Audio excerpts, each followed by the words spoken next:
Hi guys, it's Chef Mary from the Way Cool Cooking School, and I'm so excited to show you guys how to make this very delicious chocolate ganache cake with a chocolate ganache top.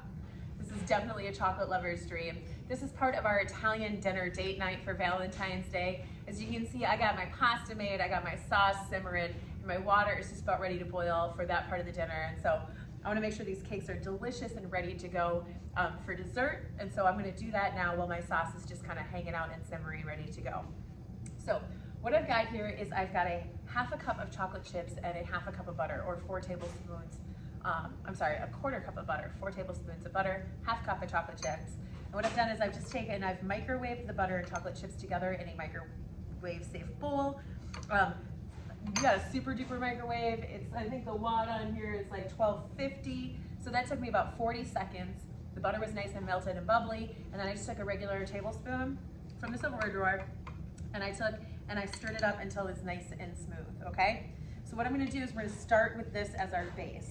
We're gonna start with melted chocolate chips and butter. This is the start of a really good chocolatey dessert. Okay, we've got this all scooped in, and I'm gonna just take and grab my spatula now and make sure I get all of that chocolatey goodness out of here. It's really, really important when you're baking that you get as much out as you can, because every little bit of liquid and moisture is gonna help affect the texture of your cake also. Okay, once you have it in the bowl, then what we're gonna do is we're gonna take and we're going to add our sugar. So inside of our kit, the sugar was pre-measured. This is 6 tablespoons of sugar. So we're gonna take and we're gonna add that in. And I'm just gonna take with my spoon and spatula, I'm gonna get this chocolate off of my spoon, and I'm gonna switch straight up to the spatula, because that's gonna be the most helpful tool here for us. We're gonna take and we're gonna incorporate that in. We're also going to take and we're going to add in 1/8 of a teaspoon of salt. This much. We're just going to pinch the salt. So I'm gonna take and we're gonna add a pinch of salt in there. What the salt does is really enhances and balances out the flavors of all that chocolate. This is a semi-sweet chocolate. You could also use a dark chocolate chip if you really wanted to go kind of that deeper chocolatey flavor. And because we're adding that 6 tablespoons of sugar, that's gonna make a really, really big difference as far as sweetening up the whole dish. The other thing we're gonna add is some espresso powder. So this doesn't make it taste like coffee per se. What it does is it actually kind of adds, and again, always kind of balancing out and enhancing the chocolate flavor of this dish, but also it takes and it kind of gives it just like a hint of mocha. All right, we've got this in here, we're stirring it all up.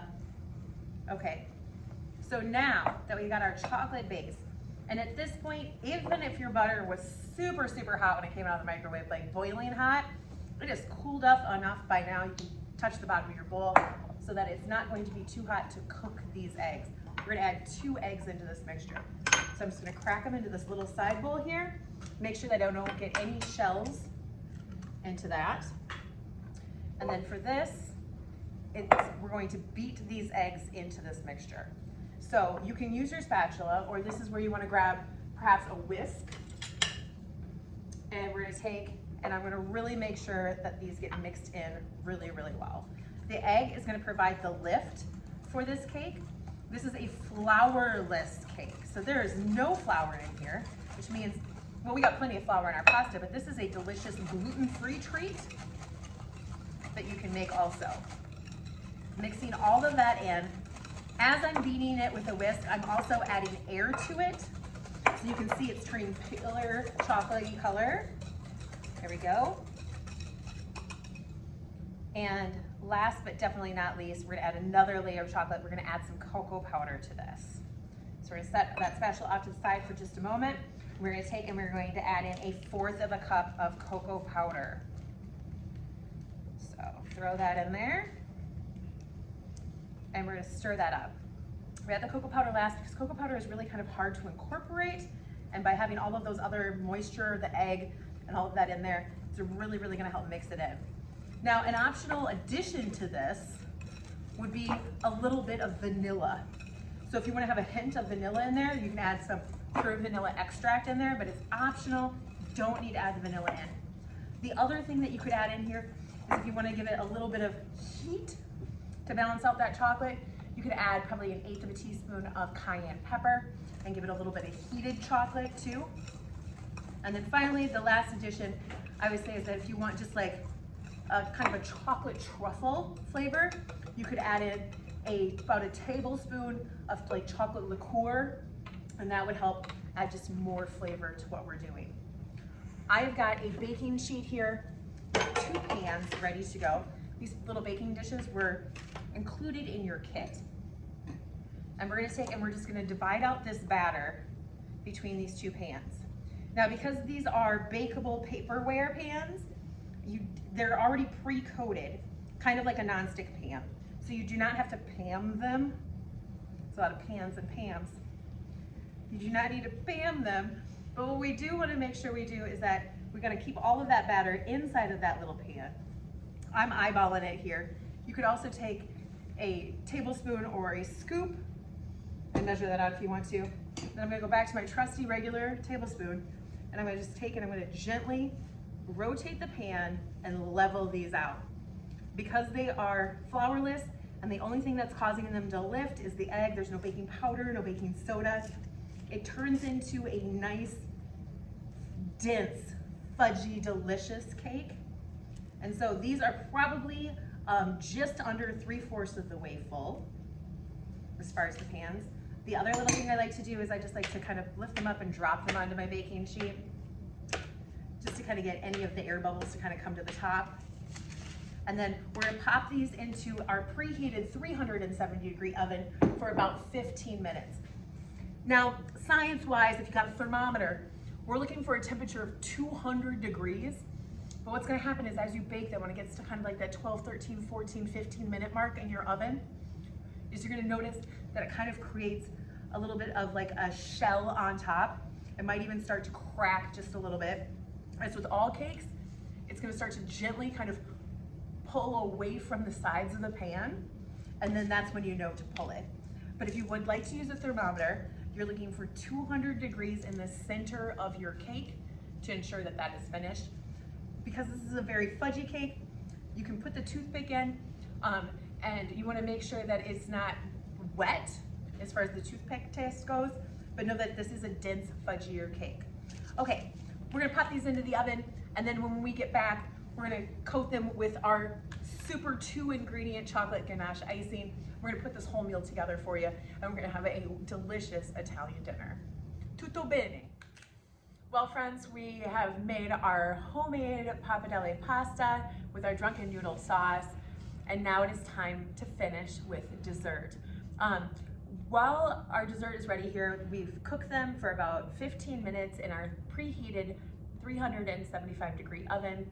Let them cool for about 5 minutes, and now it's time to do the chocolate ganache top. This is a 2-ingredient topper.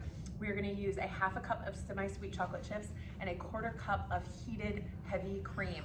So I just took the heavy cream, heated it up in the microwave again until it's bubbling around the edges, so it's nice and simmering. It takes about 40 seconds because it's such a small amount. And then I poured it over the chocolate chips and let it sit there for about 3 minutes. This is the part that I wanted to show you though, because as you're kind of stirring this up, it kind of gets to this point of stirring where you're not quite sure if that mixture is gonna come together or not, but it does. All you gotta do is just stir past that stage where it looks like kind of chunky chocolate milk. And you're gonna just keep stirring. The other thing I wanted to show you is that depending on how long you let it sit on top of your chocolate chips, you may still end up with a few kind of chocolate chip morsels that are still in there. And so if that happens, when you're dealing with chocolate, you do have to be mindful that you can't overcook it, because you can't really go back from overcooking it, but you can slowly heat it up in increments. And so if you do still have a few chocolate chips left, you're just gonna take that microwave safe bowl, and I'm just gonna heat it up for another 10 seconds. And then we're gonna stir it again. And what you're looking for is this nice glassy chocolate ganache that you're gonna take and divide and pour over these 2 cakes that we have finished here. All right. Stir it between each time. And I'm making sure that before I put it in the microwave, I'm also scraping down the sides of the bowl, because that'll be the part that burns first in the microwave. Oh, we're so close. All right, we're gonna give it another 10 seconds here.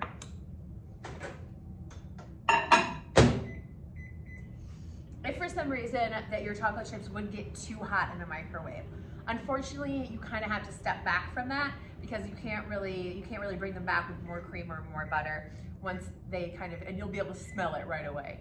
But what you could also do as an alternative topping for this is just take a little powdered sugar and put it on top, because this is a nice rich chocolate cake. There we go. So I did an additional 20 seconds and now it is nice and smooth. Yes. Oh, spreadable chocolate. Okay, so I'm gonna take half the mixture and I'm gonna just kind of plop that right on top. And then I'm gonna save the other half for my second cake that is just sitting right over there. So move that off to the side, and then I'm just gonna take my spoon and I'm gonna spread the chocolate ganache right on top of over the entire cake. Okay, it's gonna be nice and glossy and so pretty. And then you can serve them warm at room temperature, or if you like them chilled, you can just pop this thing into the freezer. That chocolate ganache is gonna kind of set up like a hard candy topper on there, not completely hard, but it'll kind of get nice and dense, and so you can eat it that way too. So you've got your full meal complete there, your pasta, your, and then in addition to this, if you ordered the kit, we also put in a baguette for you, so you can just warm that according to the package directions and enjoy some fresh bread with your meal also. All right, true to form, I'm covered in chocolate, which means it's time for me to say goodbye.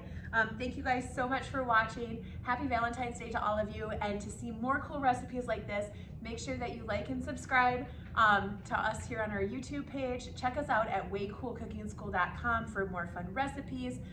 We are now back doing in-person, socially distanced and safe cooking classes as well, and you can see all of those online too. Thanks so much and happy Valentine's Day.